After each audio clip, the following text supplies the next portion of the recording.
पिछले एपिसोड में बहन एक होटल में काम कर रही है करके पता चल के सौम्या तुरंत कार में वहां जाके उसकी बहन को अपने साथ लाती है। उनके पीछे आए उस होटल के ओनर को आगे से उसकी बहन वहां काम नहीं करेगी कह के वापस भेज देती है। उसके बाद उसके बहन के लिए एक अच्छा एरिया में रेस्टोरेंट खोलती है। बहन श्यामला का पकाया खाना स्वादिष्ट रहने के कारण वो रेस्टोरेंट बहुत क्लिक होता है। उसके बाद क्या हुआ अब हम देखते हैं।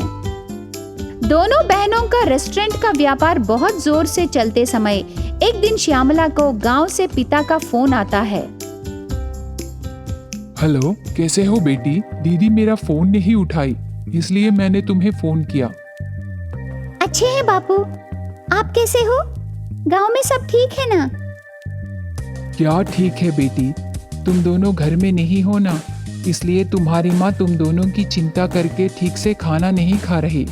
उससे उसे बीपी आया, अभी दवाइयाँ ले रही है। अयो, अभी माँ का तबीयत कैसा है बापू? चिंता करने की कोई जरूरत नहीं, डॉक्टर ने कहा टाइम पर खा के दवाइयाँ लेने से सब सेट होगा। मैं वही कर रहा हूँ। ऐसे कह के गाँव की पूरी बातें कह के फोन रख देता है। श्यामला माँ के बारे में सोचते सोचते घर जाने का मन करता है।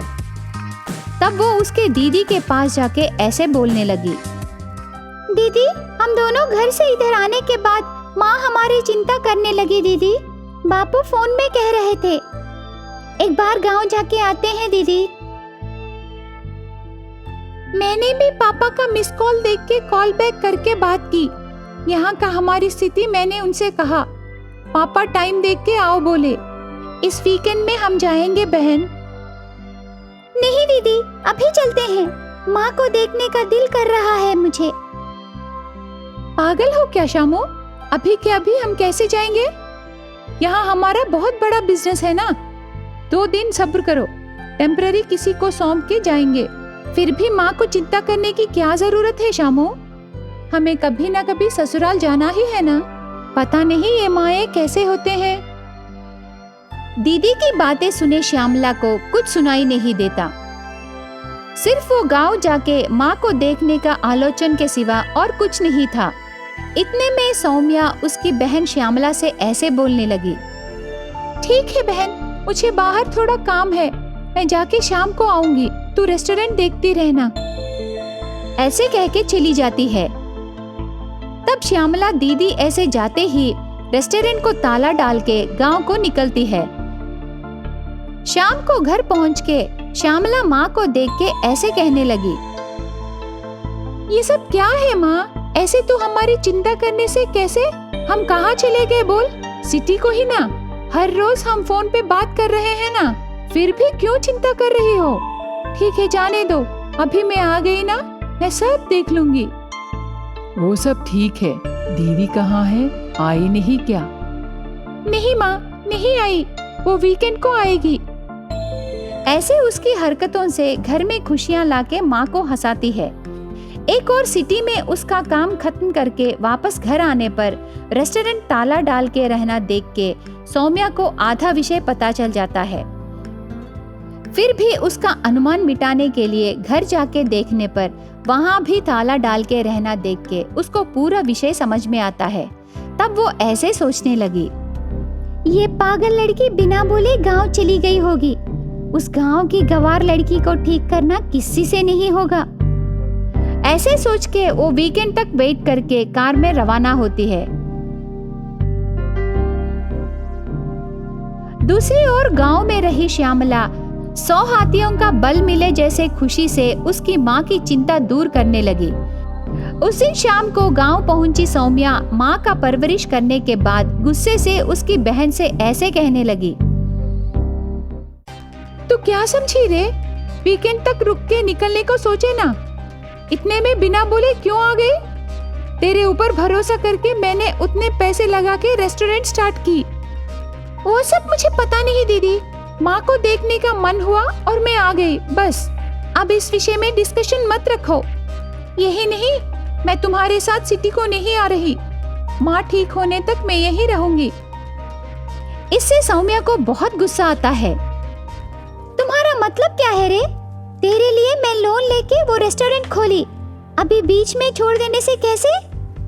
बोली ना दीदी, वो सब मुझे पता नहीं, मैं तो नहीं आऊंगी। ऐसे दोनों बहनों में बातें बातें बढ़ के आखिर में सौम्या ने ऐसे कहा, नहीं आएगी तो जा रे, तेरे बिना मैं वो रेस्टोरेंट नहीं चला सकती क्या? तेरे बनाए पकवान से बिजनेस नहीं बढ़ा, अच्छी जगह के वजह से क्लिक हुआ, समझी? तू नहीं आएगी तो पैसे फेंक देने से करने को 100 शेफ मिलेंगे। ऐसे कह के बहन पर गुस्से से सिटी को चली जाती है। तब पिता श्यामला के पास आके ऐसे कहने लगा, तूने गलती की बेटी, दीदी को दुख नहीं करना था। ए लाइट बापू, यहाँ माँ की सेहत से ज्यादा दीदी का दुख नहीं है। ऐसे बहन पर गुस्से से गई सौम्या और एक स्टार शेफ को अपॉइंट करती है। वो शेफ को बनाए खाना खा के एक व्यक्ति ने ऐसे कहा, एक्सक्यूज मी, ये होटल में और एक होमली शेफ रहती थी ना, क्या ये फूड उसने नहीं बनाया? नो सर, वो छोड़ के चली गई, अभी हमारे रेस्टोरेंट में स्टार शेफ को अपॉइंट की। हमें कोई स्टार शेफ नहीं चाहिए, वो पुराने शेफ को बनाए फूड टेस्टी रहने पर हम इस रेस्टोरेंट को आते हैं, ये स्टार और स्क्वेयर्स के लिए नहीं। ऐसे कह के वहाँ से उठ के चला जाता है। इस तरह बहन पर आए गुस्से से सौम्या को बहन के बिना रेस्टोरेंट नहीं चलेगा करके समझ में आता है। तो फिर अभी सौम्या क्या करेगी? सिटी दीदी वर्सेस मंदबुद्धि बहन अगले एपिसोड में देखिए। बसवैया एक मध्यम वर्गीय परिवार से ताल्लुक रखता था। उसकी 2 बेटियां थीं, बड़ी बेटी नवीना और छोटी बेटी प्रवीणा। नवीना बड़ी सुंदर थी, लेकिन उसके दांत जरा बाहर निकले हुए थे, इसलिए वो थोड़ी अजीब लगती थी। हर कोई उसके बाहर निकले हुए दांतों का मजाक उड़ाता था। ऐसे ही एक दिन जब नवीना बाजार से सब्जी लेकर आ रही थी, तो उसके घर के सामने बैठी एक महिला ने कुछ इस तरह कहा, अरे लड़की, ऐसा लग रहा है कि तू पूरे बाजार को टोकरी में ले जा रही है। ऐसा कुछ नहीं है, नीचे सारी पत्तेदार सब्जियां हैं, ऊपर। ठीक है, उस बैग को घर पर तो आना, क्योंकि मुझे किसनी नहीं मिल रही, तुम ये काम अपने दांतों से कर देना। उसने कहा। इस तरह जिसके पास भी और कोई काम नहीं होता, वो नवीना के बाहर निकले दांतों पर कमेंट कर देता था। यहाँ तक कि नवीना भी, उसे भी उनकी फप्तियां सुनने की आदत सी हो गई थी। बसवैया की दूसरी बेटी प्रवीणा बेहद खूबसूरत थी। उसके सामने जुबान खोलने की किसी की हिम्मत नहीं होती थी। एक बार शादी कराने वाला पेरैया बसवैया को बताने लगा, बसवैया जी, मैंने आपकी बेटी के लिए बहुत अच्छा रिश्ता देखा है। वे इस सप्ताह किसी शुभ दिन पर आने की योजना बना रहे हैं। मैं बहुत खुश हूँ पेरैया, भगवान की कृपा से अगर ये रिश्ता तय हो जाता है तो आपको अच्छा कमीशन मिलेगा। और हाँ, अब आपको ही मेरी छोटी बेटी के लिए भी एक अच्छा रिश्ता देखना है। जैसे कि पेरैया ने कहा था। 2 दिन बाद लड़का नवीना को देखने आ गया। वो बहुत अच्छी तरह से तैयार हुई थी और सजकर उसके सामने आई। लड़के ने उसे देखकर कुछ इस तरह कहा, मुझे आपकी छोटी बेटी बड़ी बेटी से ज्यादा अच्छी लगी है। अगर आपको कोई आपत्ति ना हो तो मैं आपकी छोटी बेटी से शादी करूंगा। उसके इतना कहते ही प्रवीणा गुस्से से लाल हो गई और वो अपने गुस्से पर काबू नहीं रख पाई और उसने कहा, बेशक मुझे आपत्ति है, तुम मेरी बहन को देखने आए हो। मेरी बहन में क्या कमी है? सिर्फ इसलिए कि उसके दांत थोड़े बाहर निकले हैं। इसका मतलब ये तो नहीं कि वो एक सुशील लड़की नहीं है और शादी के लायक नहीं।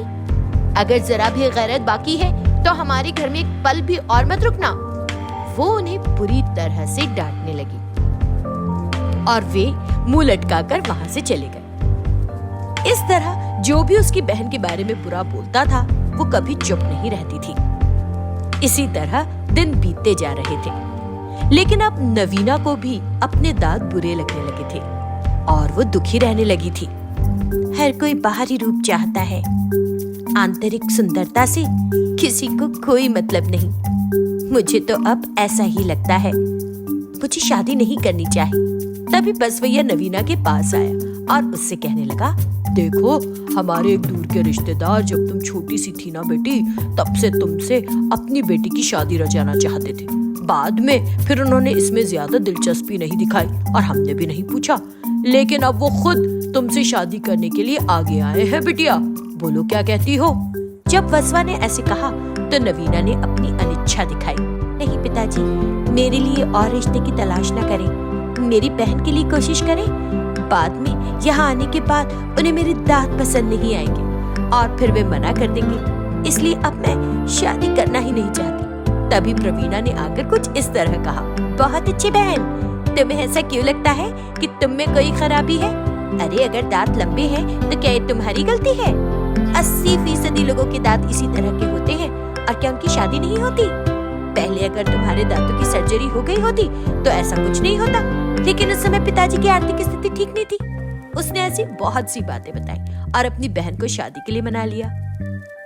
इसी तरह दूर के रिश्तेदार लड़के रघु से उसकी शादी हो गई, लेकिन जब वो अपनी ससुराल गई तो वहां भी उसे अपमान सहना पड़ा। एक बार उसकी सास का भाई नवीना से मिलने आया। जब भाई आया तो सास उसके लिए कोल्ड ड्रिंक की बोतल ले आई। वो ओपनर लाना भूल गई तो ओपनर लेने के लिए अंदर जाने लगी। भाई ने उसे पुकारा। अरे दीदी बैठो ना, कहाँ जा रही हो फिर से? मैं अभी आती हूँ, ओपनर लेना भूल गई हूँ, इसलिए लेकर आती हूँ। ठीक है, तुम बैठो। अरे फिर से जाने की क्या जरूरत है? अपनी बहू से कहो कि मुंह से खोल ले, उसके लंबे दांत कम से कम इसके तो काम आ ही जाएंगे ना। और जब वो हंसने लगा, देखिए मामा, आपको इस तरह की बात करना शोभा नहीं देता।